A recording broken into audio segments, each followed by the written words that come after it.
Welcome back to our channel fantastic food. ఈరోజు మీకు గణపతి బర్త్డేని ఎలా సెలబ్రేట్ చేసుకుంటుందో చెప్తాను. అట్టే గణపతి స్టోరీ కూడా చెప్తాను. ఒక రోజు పార్వతీదేవి స్నానంకి వెళ్తా ఉంటే సున్నిపిండితో ఒక మంచి బొమ్మ చేసింది. దానికి ప్రాణం పోసింది. ప్రాణం పోసి తనకేం చెప్పిందంటే, నువ్వు ఎవరిని లోపల రానిద్దు, నీ స్నానం చేస్తున్నాను అని చెప్పింది. మళ్ళా బయట నిలబడుకొని ఉంటే కొంచెంసేపు అయినాక శివుడు వచ్చాడు. శివుడు వచ్చి, నువ్వు బాగా ముద్దుగా ఉన్నావు, నన్ను లోపలికి పంపించు అన్నాడు.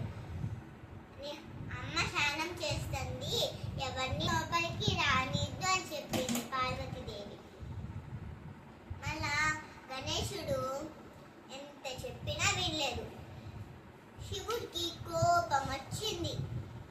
అప్పుడు శివుడు కత్తి తీసుకొని గణేశుడి తల నరికేశాడు.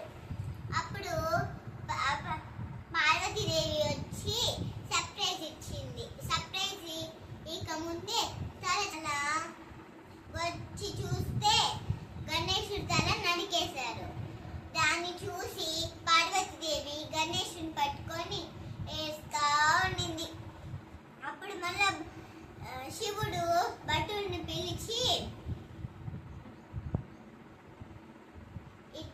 ఉత్తరం తల పెట్టుకున్న ఉత్తరం దిక్కు వైపు ఎవరన్నా తల పెట్టింటే వాళ్ళ తల నరికేసి తీసుకోరండి అని చెప్పాడు. అప్పుడు అంతా ఎతికినాడు. అడవిలో ఒక ఏనుగు ఉత్తరం వైపు తల పెట్టుకొని పనుకుంటున్నాడు. దాన్ని తన తల నరికేసి తీసుకొని వచ్చాడు. అప్పుడు దానికి పెద్ద తల కదా, చిన్నగా చేసి ఫిక్స్ చేశాడు. మళ్ళా అప్పటి నుంచి గణేశుడి పుట్టినరోజు మనం జరుపుకుంటున్నాం. ఇలాగా మనము గణేశుడి పుట్టిన ఇయర్ సెలబ్రేట్ చేసుకుంటాం. మీరు కూడా బాగా పూజ చేసుకోండి. ఇలాగ